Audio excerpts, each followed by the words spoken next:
but I Fine. think Okay, fine. Okay. Thank you, sir.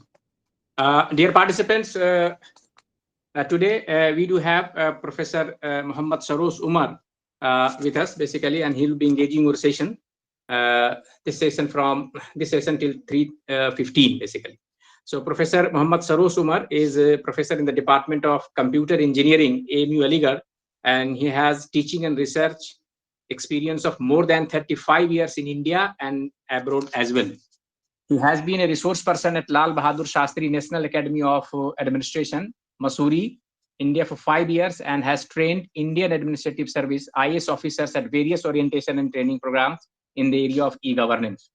He has been a member of expert committee of All India Council of Technical Education, that is known as AICTE, and presently serves as member of expert team of NBA, that is National Board of Accreditation, and National Assessment and Accreditation Council, that is NAC.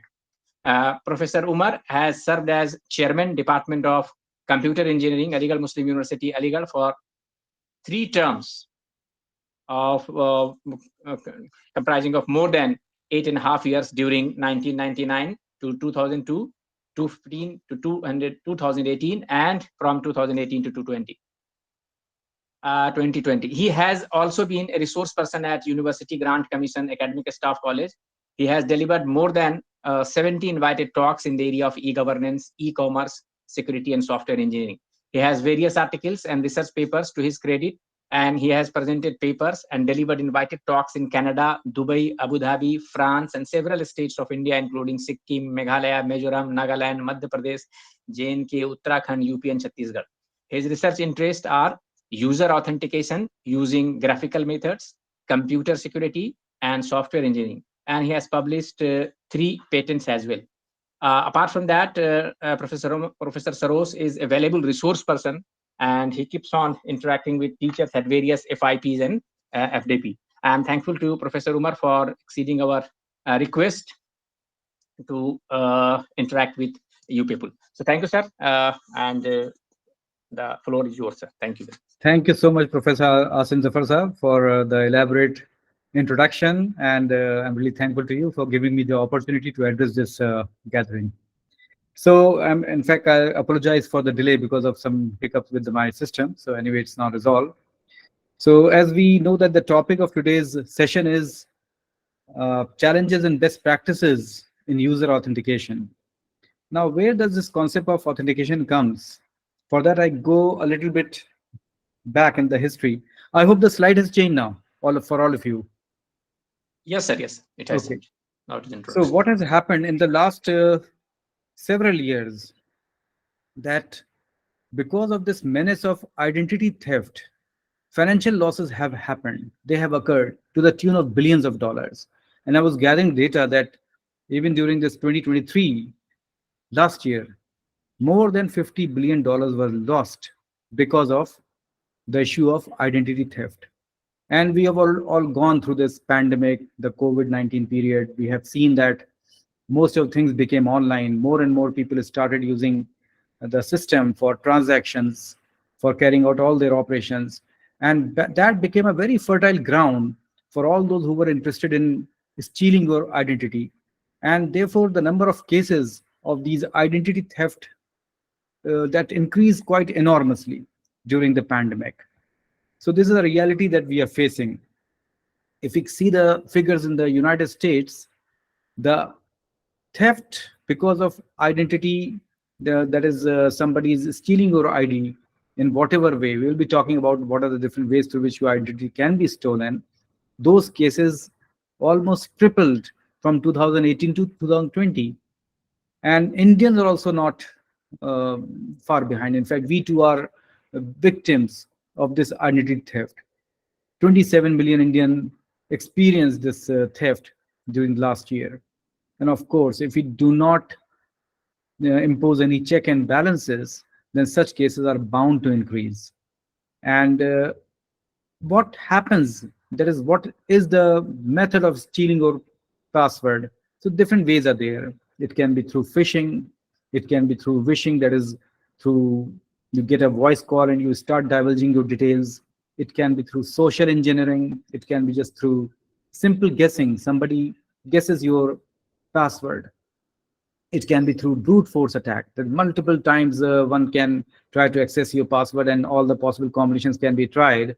And eventually, using some high-speed system, computational systems are there, so one can crack the password through all those combinations. So this is what is happening, and we know that the crime is something which is there since time immemorial. So many areas are there in which these elements are at work. It can be related to drugs, it can be related to human trafficking, it can be related to terrorism.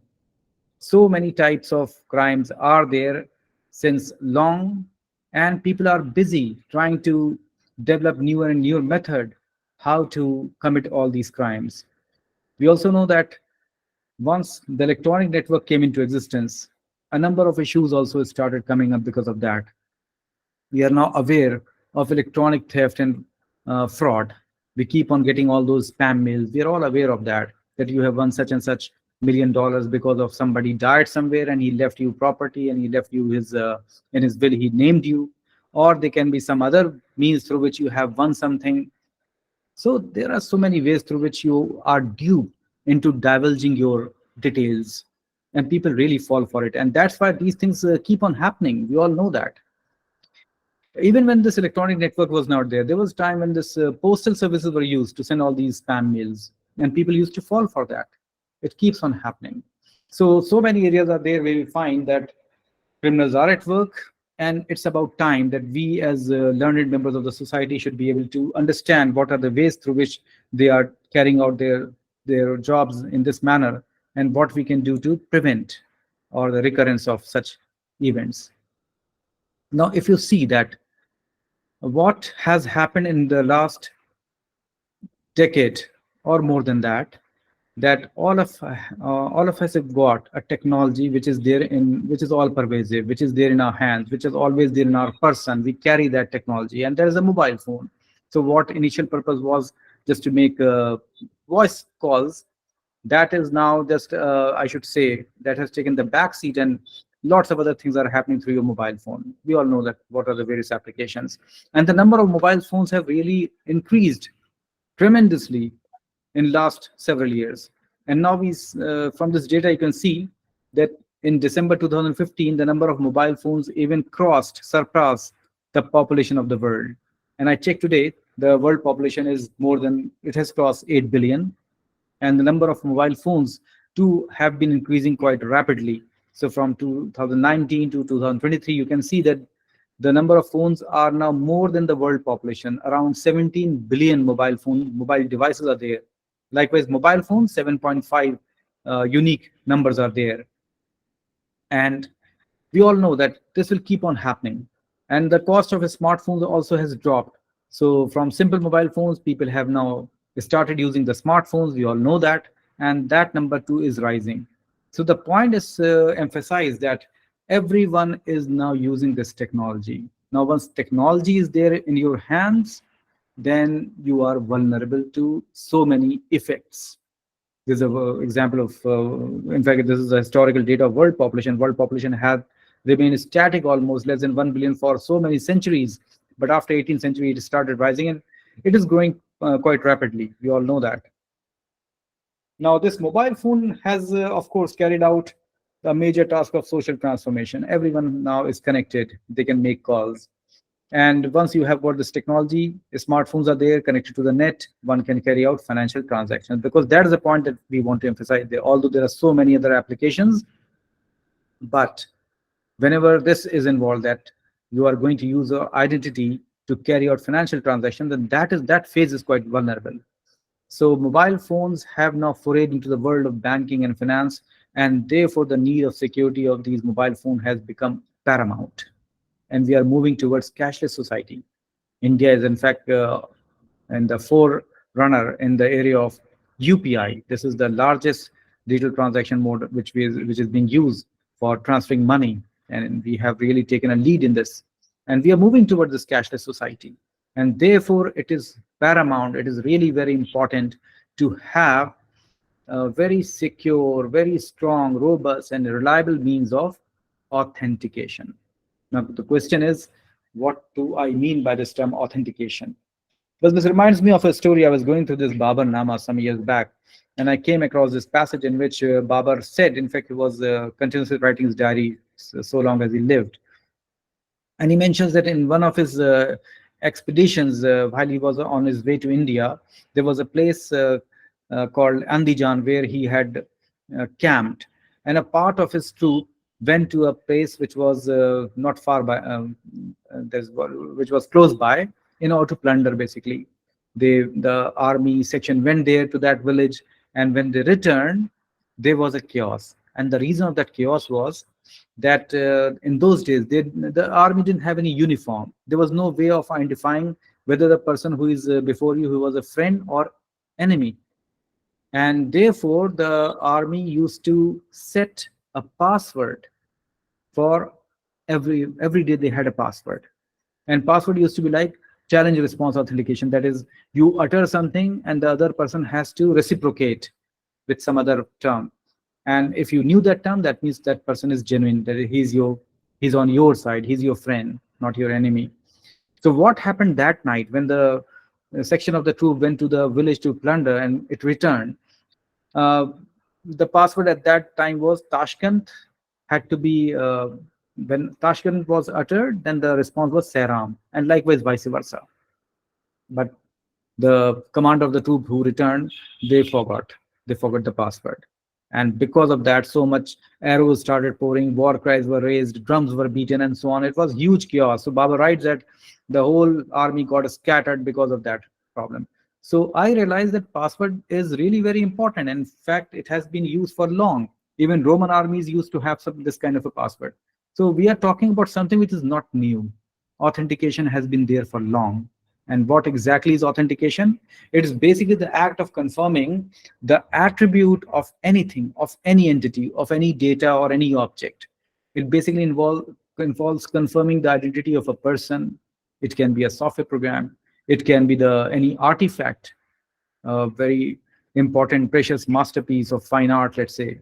So what the purpose is, that this authentication will help you in determining that the product or the entity or the person is indeed the one that the label says or the person is claiming to be. So it's basically, you can say, positive verification of identity, man or machine.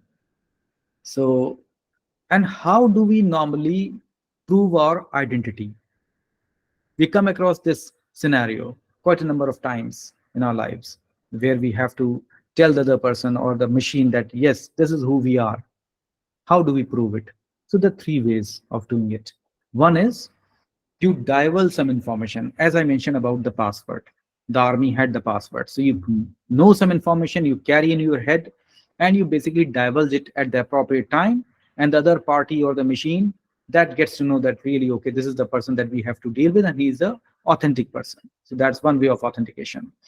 The other is you carry something in your person, like you all have got your identity card, you have got your passports, you have got your other documentation, Aadhaar card is there. So many ways are there through which you can tell the other person or the machine that indeed this is the person that you are and you are claiming to be. Because no one knows you. That's what is happening. We are not so famous that people know us just by looking at our faces. They need some documents so that we are able to tell the machine or the person of the person that this is who we are. Beside these two categories, there's one more, and that is what you really are. One can recognize you just by looking at your face. That is a traditional way. That is the most common method of knowing who you are. We keep on meeting our friends, our acquaintances, our relatives, just by looking at them. We know that, okay, who they are. So this is the nature's way of identifying you. You have got certain features, faces there. And you can also authenticate using your signature. There's so many methods through which you can authenticate. We'll talk about that also. So far as the first category is concerned, what you know, you carry some information in mind. So that can be a password, that can be a passphrase, or that can be a PIN number as you use on some machines, something like 1234. So you have got 4-bit or maybe 6 digits are there to authenticate yourself. Now, so far as what you have, the documentation, so it can be any kind of a documentation. As I've already mentioned, it can be ID card, it can be a voter's ID card, it can be a ration card, it can be a PAN card, credit card, anything, utility bills, electricity bills, they are also used as some documentation. for authentication. And it can also be like some smart card. It can be a card that you can carry. It can be some kind of a token. The ATM card can also be used for that. We can also go for RFID, radio frequency identification. I can talk about that also later on if you want, if you're interested. Or it can be some token, e-token.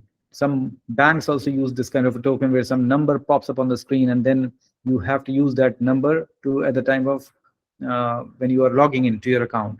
So that was a method which was used about 20 years ago also. That is, people used to carry some kind of a key fob, and every day there had to be some unique number was there. So on that particular day and at that particular time when you're accessing your system, you give your username, you give your password, and beside that you give the number which is already mentioned on that or displayed on your key fob. So different methods are there through which one can authenticate. One can use the smart card. It can have some memory. It can have something like a microprocessor. I'm not aware that because I was going to that. Your background is mathematics, physics, so maybe people, of course, don't have knowledge about those microprocessors. Just remember that okay, there can be a card in which processing can be done. When you swipe your card in some machine, some processing will be there, and that card can be used as your identity. While talking about this RFID, and we are all learned person, we all encounter RFID some way or the other. So RFID is a technology where we say that there is some unique tag which carries some unique number. So that tag you can carry, you can stick it on your machine, you can stick it on your dashboard, or you can stick it on any object. And then there's a reader which can read the content in that tag. So the tag will carry some unique number, and wirelessly you can sense what unique number is there. This technology is called as radio frequency identification. Simple technology. But applications are really enormous. There's so many ways through which this technology can be used. We're all familiar that we can use this RFID at toll gates. All are familiar now, FASTag. So you can just make the payment through this unique number, which is now which is connected to your registration number. So much information is there on some central computer where the details of your car, the name of the owner, the vehicle registration number, and so on, chassis number, engine number, all those can be there. And then along with that, this will be a FASTag. So amount can be deducted from your account. That's how this RFID is used. So RFID is being used for identification. So it can identify a person or an object. This FASTag is just an example for the vehicles. And next category is biometrics. That is who you are. So it can be physical biometrics, it can be behavioral biometrics. As I said, a person can recognize just by looking at your face. So face recognition is there, fingerprint is there, or it can be iris recognition, the way your eye is structured by nature. So that can be a unique for you, for a person. It can be finger geometry, it can be the hand geometry, face geometry, the way your ear is shaped, the retina.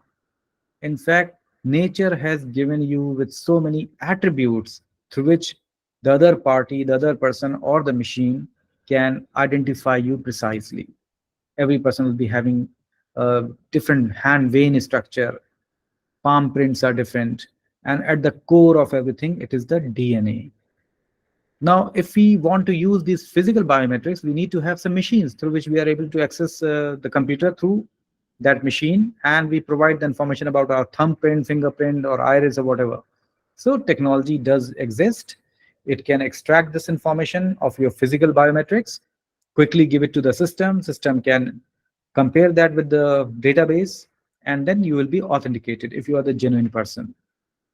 So biometric is something which is very commonly used for authenticating. Of course, the technology is not said that inexpensive. It is still costly, and therefore we don't find its application everywhere. The other kind of biometrics is behavioral biometrics, the way you write your signature. In fact, this method has been used for centuries. How you write your name, how you sign the checks or whatever document, legal documents, signature carries important. And that is based on the premise that everyone has got his own way of writing, his own way of putting the signatures. Of course, it is quite possible that one can forge your signature. That is a possibility which exists, and forgeries are there. Still, we know that signature is something which is used for authenticating a person. Likewise, any person's voice will be unique. One can, just by listening to someone, hearing the voice, we can say, okay, this is our friend who has arrived. So we know that voice is something which can be used for authentication. That's another story, that deep fake is coming up now. One can very easily generate the voice message or whatever of any person through AI. So this is happening, this is a reality. Then how you type on the keyboard, the keystroke, the speed, the way you press the button, how much pressure you exert, and all these things are unique to persons. Gait, the way you walk, maybe it's dark and you're not able to see who the person who is coming, let's say, towards you. You're not able to see his face. You're not able to, of course, check any other attribute. But simply the way that the person is walking towards you, you can identify that that person is our friend. So biometrics is a very common way of authentication.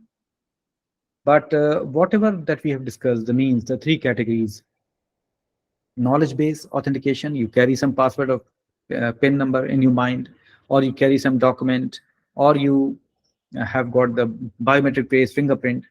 All these have got their own limitations. For example, biometrics are certainly quite complex systems. In order to implement, you have to spend money for that. It's costly. It has got some specific areas where biometrics is used. Of course, with the time and with the volume in volume production, the cost is dropping and biometrics is becoming accessible. Most of the mobile phones have got these. Some had thumbprint, and now we know that camera is there, so one can be identified. Face recognition algorithms are at work. So, but these are prone to false detection also. And biometric data is, you cannot alter it, because whatever face is given to you, and if your information is stolen some way, if somebody knows what your thumbprint is, it is not possible for you to change your thumbprint. So problems are there with these biometrics. So use is still quite limited. Not everywhere we find that biometrics are being used. The other thing is that we have got the token or card. Now that token or card is also susceptible to loss or theft. We all know that you can drop your card somewhere and you find that, okay, somebody can misuse that card. It can get damaged, and replication is possible. In fact, there are companies which are hell bent on replicating your card. How that happens? Of course, methods are there through which the card can be replicated. Moreover, the card will be clubbed with some kind of a password, some PIN number that can also be stolen, and therefore the identity can be stolen. Another problem with this cards is that these can be shared, these can be loaned. If somebody else has got your card, then of course your security can be breached. And we all are aware of so many stories of your money getting stolen from the ATMs. Every day we find that newspapers are full of all these stories. Now, the most common method of authentication has been the text-based passwords. You have been using your username, you have been using some password, and that you create your password. So all this has been there for long, but we know that it has got limitations. And the limitations come because of the fact that the password has been there for long and people are now aware how to break into your password. Limitation is, it is based on precise recall. Whatever you have created at the time of registration, the same thing you have to recall. And that is the issue. Because if you want to make, if the password is simple, you know it is liable for someone else to guess also. And if you have created some very complex password, then it will be very difficult to remember. Now that is a problem with the human mind. If you create a very complicated password, long password, BXUT hash 129 and so on, you can think of any complex string of characters. You create that password today, and I can assure you next day you will forget, because human memory is not very conducive to remember long sequence of numbers unless until you are able to correlate that with something else. Some associative memory is at work then. So simple passwords are used for aiding your memorization. But simple means anyone can guess also. Another issue with these conventional method with text-based password is that we find that we use the same password for different applications. This is a very common phenomena which happens. These days we find that we want to access bank accounts. People have got one, two, three bank accounts, depending upon, of course, how well you want to. It all depends, of course. Or you can access the social media site, Facebook, Instagram, or you have got different emails. You have got on Gmail, you have got some official email account, you have got some Yahoo account. Different email services are there. Then you can be accessing maybe conference detail, for example, Easy Chair or EDAS or different types of. We all know that there are so many areas where we are required to create some kind of a username, and then we have to create some kind of a password. So this is something which we all know that we have been doing it. Now we are one, we are single man and woman, and we want to make the keep the thing simple. So what we normally do, we just use the same password for all these different services. This is something which is a fact. In fact, studies have shown that people do not choose different password for different services, or they make just slight variation. So you have got all these services where you use the same password: mobile phones, Easy Chair, Amazon, wherever, e-commerce. Another thing which is normally done is, in order to facilitate memorization, you simply write down your password somewhere in your diary. Of course, once you have written down it in diary, you have breached your own security. Anyone can access your diary. Someone close to you, someone in your family, he can go through your diary. He can, of course, read the password and maybe convey to someone else. Or you write down in your mobile phone, or you can create an email and you can store your password there. Of course, your intention is obvious that you want to just don't want to forget the password, so you're keeping it somewhere for sake of reuse when you want to access it again. But once it is out of your mind, because the idea was that you carry something in your mind and you don't want to divulge it, but once you write it down somewhere, you are giving access to others. Passwords are shared. This is also a very common practice. To our close relatives, father can share the password with the son and so on. This is something which a very normal practice. And once you share it, that is a breach. Another thing which has happened in the recent times, which is a serious problem these days, and that is one of the ways through which your password gets hacked very commonly. In fact, we have given this the name shoulder surfing. That is, when you are entering a password, there is someone close by, and he or she is trying to see what you're entering on your laptop, on your mobile phone, or your desktop computer, wherever you're entering your username and password. The prying eyes can be there, who can just see what you have entered. Now, this is not just simply restricted to some common area. You are at airport, railway station, or some public place where you are trying to enter your password, or in a cyber cafe, and people can just watch it from you behind. It is not as simple as that. In fact, there are different ways through which your password can be stolen, and still we call that as shoulder surfing. There have been lots of cases where the password has been stolen.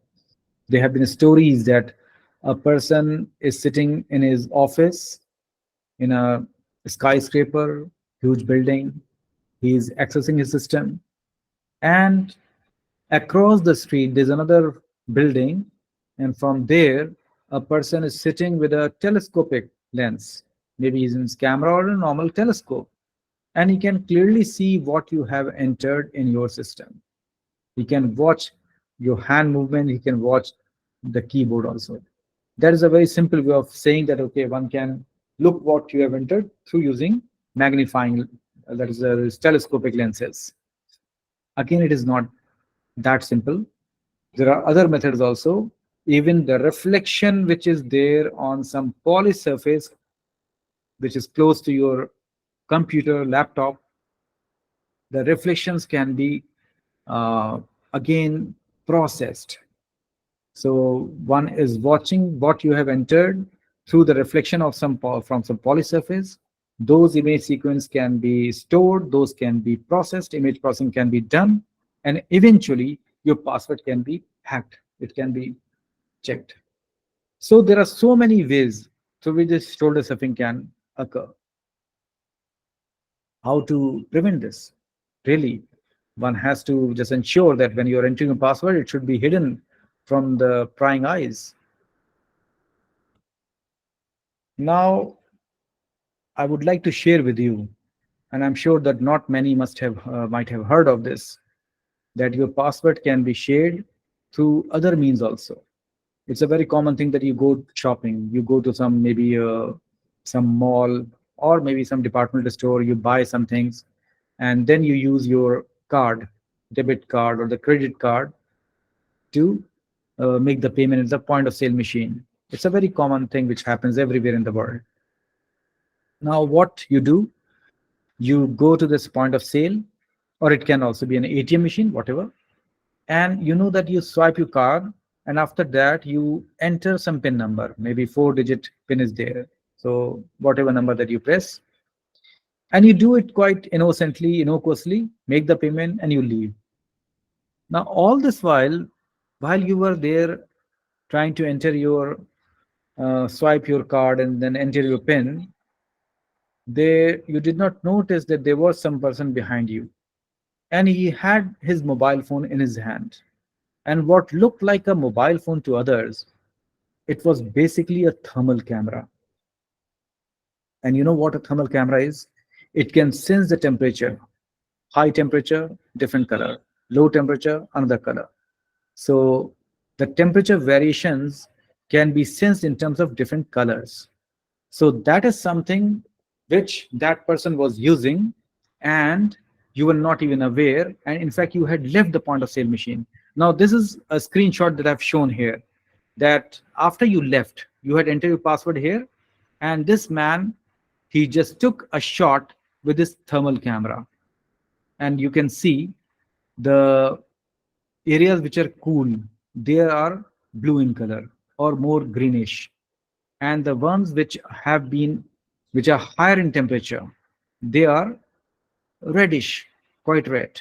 And below that, that is yellow. Now, when you press the buttons on this keypad, you are transferring your own heat to these keypads. The one which were pressed first, that will be, of course, heated up, but after the last key has been pressed, by that time, the temperature must have changed. So here you can see, when you take the shot, the one which is most red, that was the one which was pressed last. So in this case, the password should be 4185. So just by looking at the color of this thermal image, one can just know exactly what you have entered. I'm sure not many people are aware of this, and this is something which is happening quite frequently. And the reason for that is the thermal cameras used to be pretty costly just a few years back, because I had a friend who had bought this for about 8,000 euro from Germany. But now the cost has dropped drastically. In fact, I was searching the net on Amazon. A number of such cameras are available, and the cost is around 30K, 25K. Some are even of low resolution ones are available just for 10,000 rupees. So such low cost thermal cameras are available, and one can use them, or I should say misuse them, for accessing your password or your PIN number. This is another example of this thermal camera. It has got this connector which is compatible, let's say, with the lightning connector of your iPhone. So you can connect this perfect prime camera with your iPhone, and the camera can be used as a normal camera. The only difference will be you will be capturing the thermal images. In fact, if you're interested, you can check the net and you will find that such cameras are quite freely available. Of course, you have to pay the cost for that. So you have got this mobile phone, and then you attach this small thermal camera here, and then you have got an app related to that thermal camera through which you can capture the images. What I am trying to tell you is that we should be aware of what technology is now being created. And there's a rapid advancement in the technology. And sometimes we are not even aware what has been developed and how that can be misused to steal our identity. You can even have, when you are entering all this password, there can be a camera recording all your movements. In fact, there are some skimmer devices. You go to some ATM machine. Again, what I'm telling you is a real story, and yeah, I can tell you this is a method which is normally used for stealing information from the ATM cards, ATM machines. Here, what happens is that there's some device which is called as the skimmer device. A person comes to an ATM, let's say in the morning when no one is there, no guard. In fact, in India, we find guards are also present, but there are places where no guard is present. So this person comes, he attaches a device at the slot where you have to insert your ATM card. This device looks like as if it is a part of that ATM machine. So once this device is attached, one is not even able to guess whether this is indeed a part of the ATM machine or it has been separately attached. Beside this, there is a possibility that someone attaches a fake keyboard also, so that you enter your PIN number through that keyboard. Or better still, there can be a camera. There can be a small camera, magnetic devices there which has got the camera. It can be attached somewhere at a convenient place in the ATM machine, and you are not even aware whether this has been separately attached or whether it is a part of the ATM machine. So when you reach or when you access this ATM machine, you find that there is an skimmer device which you cannot recognize. There's a camera which you are not aware of, and you innocently go enter your ATM card here. It is accessed by the machine. It prompts you to enter your PIN number. You enter the PIN number, and the camera keeps on recording your PIN number. And this reader, the skimmer device, it reads the magnetic code, or if there is a chip, it can sense what unique code is related to that chip. So what happens eventually? That you go and use your ATM card, you get the money, you go back. Next person comes, accesses the ATM machine, goes back. Throughout the day, thousands of people come and use this ATM machine without even becoming aware that all their information is getting recorded in the camera as well as in the skimmer device. Now, during the night, when that person again comes back, he simply retrieves this camera and he retrieves this skimmer device, goes back to his place, and then attaches it to the laptop. And whatever data has been collected throughout the day, every information is retrieved. So your PIN number, along with the details of your ATM card, all that are there with that scrupulous person. And this is a very common phenomena through which your ATM card can be replicated, and you are not even aware that your money gets stolen from your own account. So this is a serious thing which is happening. Likewise, there can be keyloggers. Keyloggers are those software which are somehow stored in your system, and you're not aware of those keyloggers. Maybe you were interested in downloading some application and you were maybe coaxed into downloading, or perhaps you were just surfing the net and you found, okay, this is a very wonderful app, maybe for converting your documents into PDF or whatever. You just download that app, and you're not aware that that has been built for the purpose to just access whatever keys you press on your system. So they keep on monitoring your keys. So whatever you press, all that information is sent maybe thousands of miles away. Those people who know that, okay, your laptop is infested with this malware. So keyloggers are there, and that is one common way through which your username, through that also password can also be stored in. Or they can even be a spoof keyboard. Spoof means a fake keyboard. And there are again stories that how the passwords have been stolen through these spoof keyboard. One story is about a bank manager who uh, had this cabin in the bank, and he used to arrive at, let's say, 9 a.m. in the morning to start his day. Now, early in the morning that day, at 7:30, the cleaner came, did all this dusting and all those things, cleaning, and he discreetly replaced the keyboard with a similar one, in fact, with an identical kind of a keyboard, attached it to the computer of the bank manager, and he left. Now, this keyboard, which was very much similar with the one with the key bank manager was using, but this had all that necessary circuit and wireless connectivity to a van which was parked outside the bank. And there were people sitting in that van, and they could see what keys were being pressed in that spoof keyboard. So now when the manager came early in the morning, let's say 9 a.m., he reported for his duties, straight away went to his computer, gave the username, entered the password, and he did not know that whatever he entered, that was fetched through this keyboard to that those people inside that van. So this is a very common way through which the password can be hacked. Of course, if we are very much aware that what kind of keyboard we are using, otherwise we are not even we don't even notice that somebody has changed our keyboard unless there's some change in the pressure and so on. So if the people who are involved in stealing our identity, they have to be very careful. So even if you are using an old keyboard, they will try to replace it with a very similar kind of looking keyboard. These things can happen. These things do happen, and that is the reason that we are talking about the losses occurring to the tune of billions of dollars. $50 billion is not a small amount that has happened just because of identity theft. One other method of the way through which your password can be stolen are the phishing sites. That is, you access your bank account, you access that website, and something pops up on the screen. And that is very much similar to the banking site that you have been visiting. So you do not even bother that what URL is written there.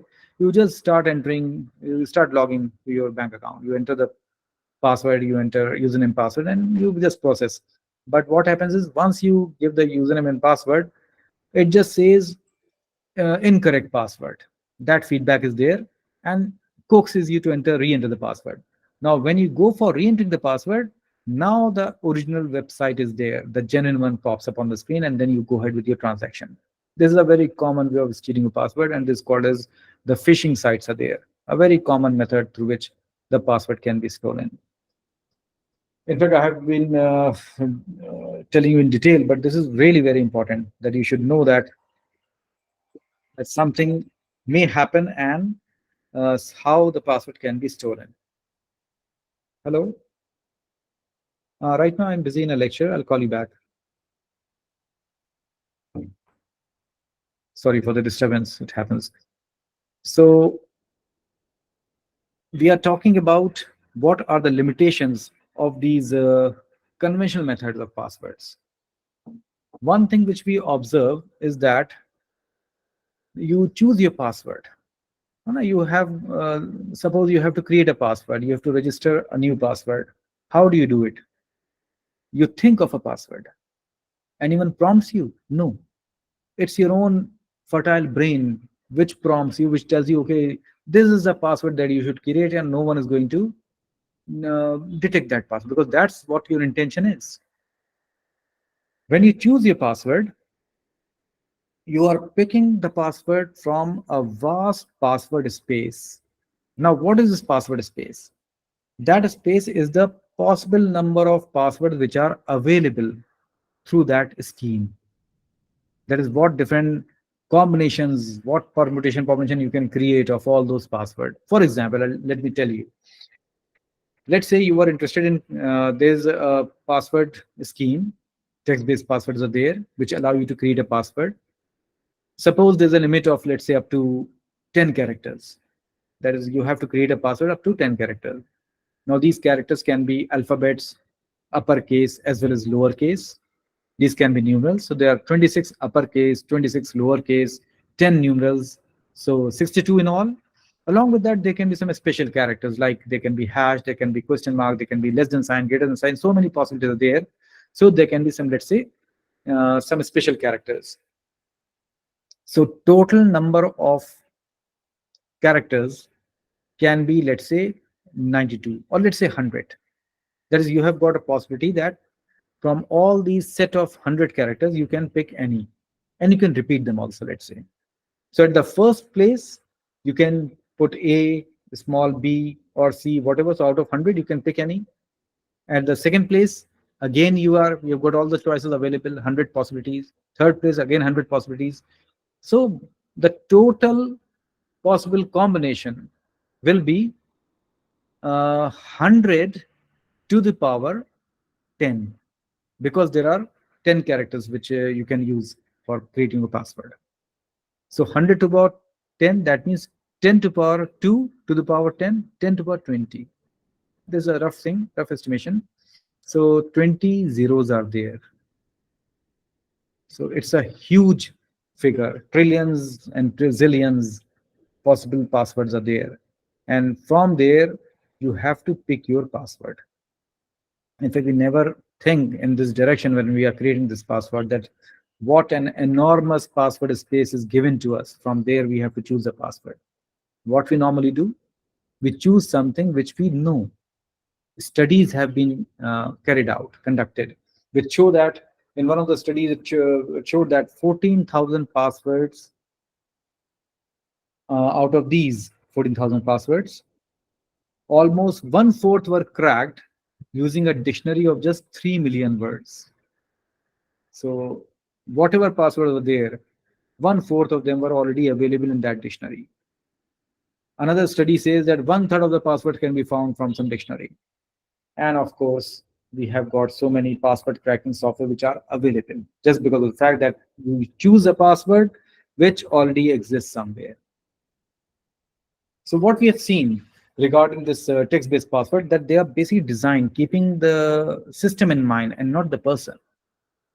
And these can be guessed. And uh, people just use a very small portion of this huge password space which is available. So these are the limitations of the conventional text-based password scheme. So this text-based password scheme does not really authenticate the user. Rather, it is only checking for the string, complex string that you are entering, which you call this as your password. So anyone who knows that password can enter and he can access. So that's what is happening. The system is not authenticating the actual user. It is authenticating anyone who knows this. So this is what I wanted to do regarding apprising you about the possible ways through which authentication can be done and what are the limitations. So we have seen that there are three categories. You know something, knowledge-based authentication. You carry something, token-based authentication, or it can be biometrics. Now, since we have to live with these schemes and text-based passwords are there for long and they're not going anywhere, because everywhere you find is still text-based password is something which are very commonly used. You go to a bank, you go anywhere, you access anything, you have to use the username password.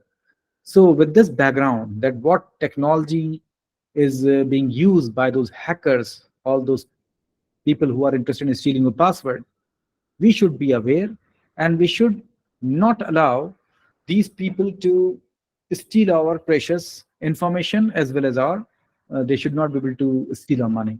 That's at the crux of the matter. And as learned responsible members of the society, we should carry out some drives so that others are also made aware of it. We can tell them in our family also, close friend, that okay, these are the do's and don'ts which you should follow if you want to save your accounts. So I have listed some do's and don'ts of these text-based passwords. So do pick a password that you will remember. That's important. So you should not, uh, ideally, you should not forget a password, although that's a human vulnerability that you are not able to remember and recall complex passwords. Another good practice is change your password regularly. Try to change your password as frequently as possible. In fact, there are a number of services also which tell you that, okay, your password is now about 6 months old, now you have to change it. In fact, some banks are there which compulsorily, that is mandatory, they want you to change it. Otherwise, you're not able to access your account. SBI does that. Then, while creating a password, have a mix of these uppercase and lowercase characters.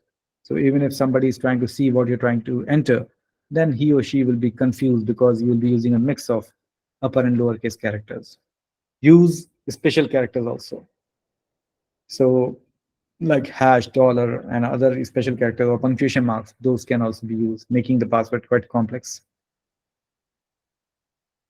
But the question remains that if you create this complex password, how are you going to recall it? How are you going to remember it? So for that, one good practice is that choose a line from something which you already know, which you remember. Let's say you are familiar with some song or some poem or whatever, some stanza from somewhere, and you recall that very frequently. You hum it. Now you can base your password on that something which you already remember and you already know. So, for example, if there is some sentence, do you know the way to San Jose? This is some sentence. Maybe it's something from a song or whatever. Do you know the way to San Jose? This can be converted into an acronym, a short form. Like you just use the first letters D, Y, K, T, W, and so on. And then you can have a mix of uppercase and lowercase. Go for three which are, let's say, uppercase, then use two lowercase, and then uppercase. Eventually, what you are creating a password which will be very difficult for others to guess. In fact, now you're trying to appropriately make use of this huge password space. So something which may not be available in some dictionary also, because password cracking software mostly refer to those dictionaries. And then you should also be able to type the password very quickly. You can type it quickly, so at least the normal human beings who are watching you enter it, they will not be able to catch what you have entered. I'm not talking about the camera, the CCTV camera, which may be placed in your room, either using in some cyber cafe or maybe in the public place where you're entering the password and you are not aware that there's some CCTV, because CCTV has become very common these days. So that is monitoring all your movements. So try to hide the password while you're entering when you find that some camera is there in the room. Otherwise, even if you have entered the password very quickly, very rapidly, the camera recording can be played at a slow rate, slow speed, and one can easily know exactly what password you have entered. Use a password which is at least 8 or more characters. More is better. Longer the password, better it is. Another important point is you should make it a practice to create different password for different services, for different accounts, for different applications. This is a good practice, of course, difficult to follow. And I'll tell you how to make it simple. I'll be talking about that also. Try to make your passwords as meaningless and random as possible. That's what we did when we said the D, Y, K, and so on. That is a very random password. So I was talking about this. You have got something in your mind, some poem or some sentence which you just remember. And suppose you want to go to England. That's what you want to. I want to go to England. Convert it in such a way that just choose the convert it to acronym, and wherever you have what's the letter 2, convert into figure 2, and eventually the whole sentence can be converted into IW2G2E. So it is a combination of lowercase characters, uppercase characters. Along with that, numerals are also there, and you can also add some special characters also if you wish. Now you have got, let's say, 15 different areas where you want to use the password. Areas means you have got an email account, 4 or 5 email account, bank accounts are there, e-commerce site, Amazon, Snapdeal, Flipkart, and so on. So many accounts you have which you normally forget the password. So at the core, you can use this sequence IW2G2E, and along with this, you just add the suffix to the service that you are accessing. For example, if you are going to access Flipkart, you want to create the password for Flipkart, then you can start commence with capital F and terminate with T. So FIWT2G2ET. So that's a very random kind of a password. No one will be able to guess. Even your close friends will not be able to know what you have written there for Flipkart. Likewise, if you have got you are accessing the Gmail account, you can start with capital G, IW2G2E, and then terminate with L. So that's a password for your Gmail account. If it's the first Gmail account, you can say L1 and so on. I'm just trying to give you some food for thought. In fact, that's what my goal is. I want you to start adopting best practices. So this can be one of the methods which you can adopt. So those were the do's. Likewise, you can have the don'ts. That is what you should try to avoid. So don't write your password down. Avoid that. Bad practice. Don't make obvious choices like your last name, first name, nickname, birth date. This is what we do normally. We create a password based upon the name of our child, name of our pet, name of our car, vehicle, whatever we just like, and we just use that as a part of our password sequence. So this is what we are doing. Avoid that. Don't make obvious choices. Don't choose your username as your password. People do that also. It was a very common practice. Don't share your password with anyone. Once it is out of your hands, it is so is your security that is breached. Avoid the words which are already listed in some dictionary, whatever language, because language is no bar these days. Computers have access to all the dictionaries. So whatever language is there, avoid it. People go for religious scriptures, use words from there, and they think that okay, now it is going to be safe, but it's not like that. Don't use an alphabet sequence. Quite easy to guess because ultimately computers are there which are going to crack. Brute force attack will be quite simple if you've got a sequence. Don't use a password which is small. Never use. In fact, nowadays services don't allow you. They say that okay, the minimum length should be 8 characters. Minimum there should be some uppercase. Minimum there should be some lowercase characters. Then numerals. Then special cases. So it's a good practice from their part. That is, they ensure that you do not create a weak password. Don't use a word spelled backwards, which is called as a palindrome. Don't use a password of all digits or all the same letters. Don't use a solitary word in any language. Don't use the same password for more than one system or website. Some people just convert password becomes P55W0DRD, but all this can be very easily cracked. And one common practice is we use dates, either the birth date. So don't use dates to create a password. Another thing is that even if we change the password, we sometimes just use the same password again. So we have to avoid that. Best practices, don't use any of your last 10 passwords. Another important thing is don't divulge your information to strangers, although they may be looking like they are your acquaintance or even your relative. Don't fall for their cry for help sometimes. That is, you start divulging your information. So don't provide your password to any. Another thing is we get a call from, they say that we are calling from your bank account, and then your access to the bank is stopped or will be stopped very soon unless you go for KYC. We all know that KYC is something which is done, know your client. Now we can get a fake call that your information is required, divulge your ATM number and so on. And people fall for this. This happens very frequently.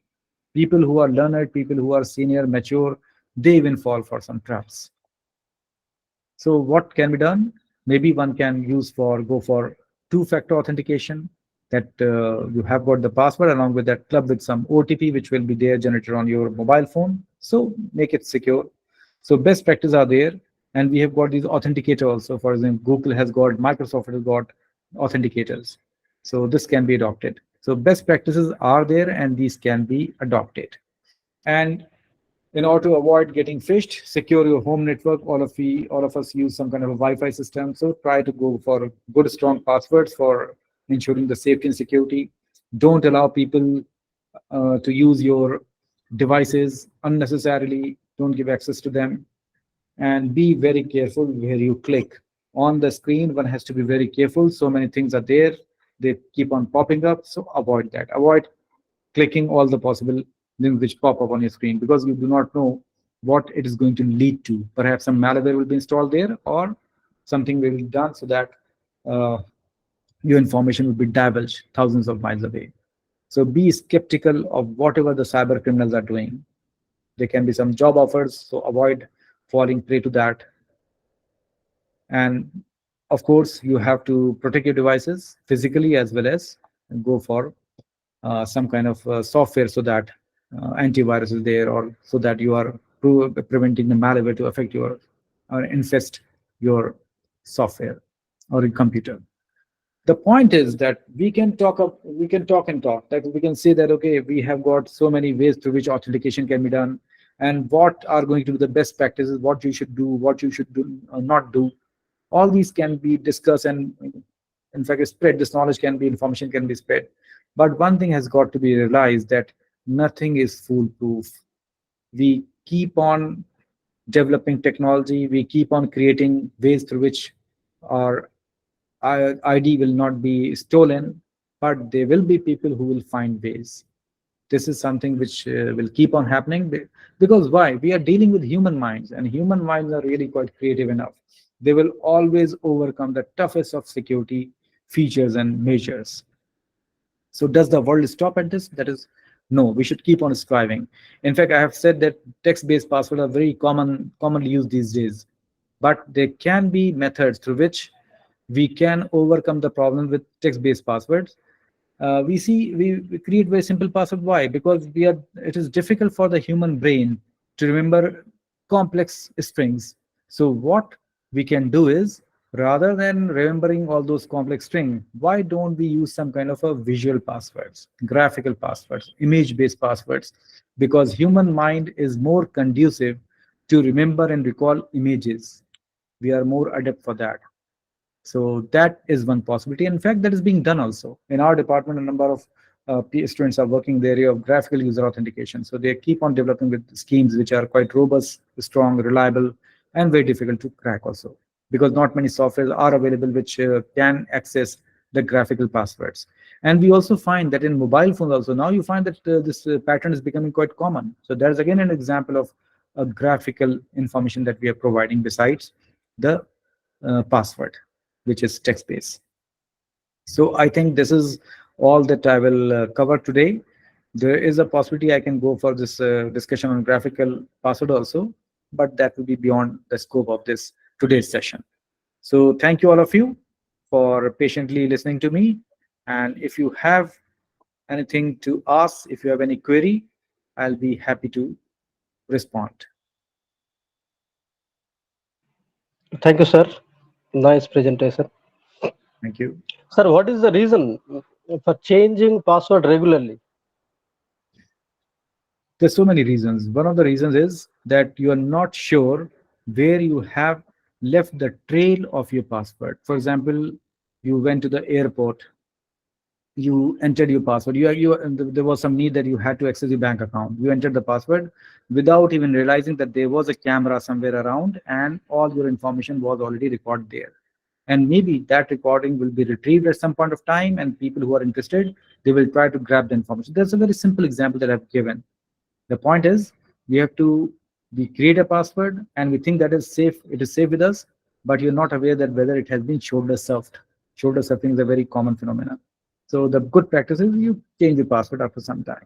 You do not know that where a person might have seen what password you have entered. Maybe he was waiting for maybe one or two letters also. You've already seen most of the characters in the password. Let's say you create a password of 12 characters, and that person has already seen the sequence of 10. He just is waiting for you to enter the other two. So this is just one example that I've told you. Yes.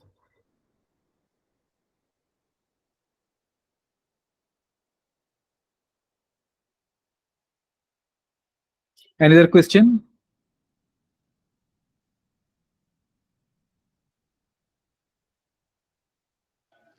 Sir, can the system memorize my password? That means on which I'm doing my work. Exactly what is that system? You see, when we talk about a system, we are talking about a computing system that we are using. Now, computer is something which will be having a number of software. Some software which we have installed, some software which is related to the, let's say, OS system software is there. But there might be some software which will be lurking in your system which you are not aware of. Maybe you have by mistake downloaded some application, some software, and then some attachment is there which is going to keep on monitoring whatever keys that you enter in your password. So key loggers are very commonly attached to some application which you download for your, as I took the example of, let's say, PDF converters are quite common. So you can just download a PDF converter. So whatever Word file is there, you convert it to PDF. You think that you're doing a good task of doing it. So you send it to some conference or so, but you do not know that you've already downloaded some malware also. Some keylogger has been downloaded. So that's how your password can be stored somewhere in your system without you even knowing. And that will be sent also whenever your system is connected to the net. That software will be sending to maybe a place thousands of miles away. Okay, sir. So from today, I will have some hesitation to put password. As far as monetary transaction is concerned, I've just it is told you very. that we should be aware. You see, we are all teachers here. So we should be cautious enough. And problems are there. People keep getting duped. Very recently, a friend's daughter got duped. And she's doing her MBBS at a reputed place. And she got a call from somewhere that by mistake, some amount has been transferred into her account. By mistake, some LIC agent was there. Now he was crying that बेटा मैंने बहुत ही गलती से आपके उसमें पैसे transfer कर दिए, आप चेक करिए. उस बच्ची ने she just checked the message and message was there that received an amount of 20,000 and then 30,000. Or then that person started putting the pressure on her that please return beta because somebody is sick and I have to make the payment and so on. So without checking her bank account, she started making the transaction, 15,000, 10,000 and so on. She gave 42,000 in just 5 minutes. This is a reality, it happens. So people are there who are just interested in seeking or getting or stealing our identity, and we have to be very cautious who we are dealing with. People are there who are really interested in getting your details. So yes, we should be cautious enough when we are entering the password. It is for our help. It is there for servicing us basically, but we have to be careful. And thermal camera is excellent, sir. Thermal camera is a common thing which is happening. Just check the Amazon site and you will find that so many cameras are available. In fact, I too was interested because I'm working this area, so I wanted to just have thermal cameras to know more about how this can be used for stealing the passwords. Earlier the cost was high, but now the cost has dropped and very commonly used by these people. So today the swipe machine, there is some the numbers are scattered, not serially 1, 2, 3. Please repeat your point, please. On the swipe machine or some machine in which the card is swiped, the numbers 1, 2, 3 are scattered, not in the serial 1, 2, 3, 4, 5, 6, 7, 8, 9, 0. Yes. You see, there are different ways on your system also. That is, you can create a virtual keyboard. So without using the actual keyboard, you can have a virtual keyboard. So virtual keyboard will be having that randomized sequence. It is not in the same sequence, Q, W, A, T, R, T, Y. Likewise, on the ATM machine also, nowadays, this has happened recently. Earlier days, it was just in the uniform 1, 2, 3, 4. But now it has changed. So that can be a way of duping the thermal camera. But thermal camera cannot be duped because the person is maybe having a normal camera also, through which he can capture the sequence of 1, 2, 3, 4, how they are arranged. They may be scattered, but you have got the clear picture there also, and then you take another picture using the thermal camera, and you can exactly know what password had been entered. Dangerous. Dangerous, sir. Thank you, sir. Nice presentation. Most welcome. So do we have any other query? Nice presentation and thoughtful. Thank you, Dr. Qutubuddin Saab. Yes, sir. Thank you.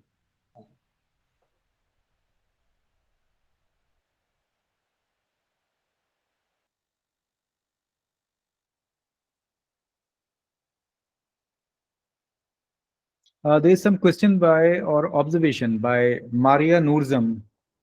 The query is, amongst the two, that is visual and traditional character alphabet password, do you think the former is more challenging in terms of advancement of technology that is coming up like deepfake? How is it going to secure our privacy? It's a very relevant question. You see, deepfake is certainly going to affect the world, and we are working in this direction. Everyone who is interested in AI and this area, deepfake is something which needs to be tackled in a very judicious manner and very carefully also. The question is of the visual and traditional passwords, which is more challenging. Now, talking about visual means the graphical passwords.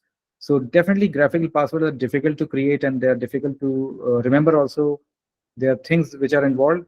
But so far as the authentication is concerned, since human memory is more conducive to images, so we think that presumption is there, as well as studies have shown that graphical passwords are more robust, more secure, more reliable than the text-based passwords. So it is there certainly. But once something becomes very popular, very common, then people are there who can think of the ways through which they can even circumvent the security aspect. They can come up with ways to hack those graphical passwords also. So we are not sure certainly. But at the moment, in terms of analysis, when we try to find out the password space, yes, the password space of graphical password will be much higher than that of text-based passwords. It can vary, and then it is not vulnerable to shoulder stuffing. Moreover, softwares do not exist which can like keylogger software is there, so we don't have any software which can monitor the graphical passwords. I hope that answers Ms. Maria Nuzam.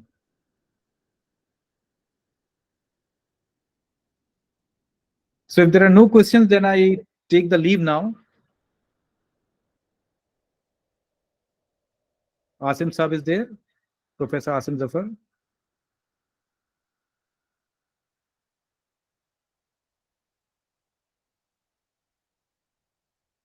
Okay, thank you so much for your patient listening, and the questions too were quite relevant. Thank you, sir. Thank you very much. Most welcome. Thank you, sir. Thank you. Thank you, sir.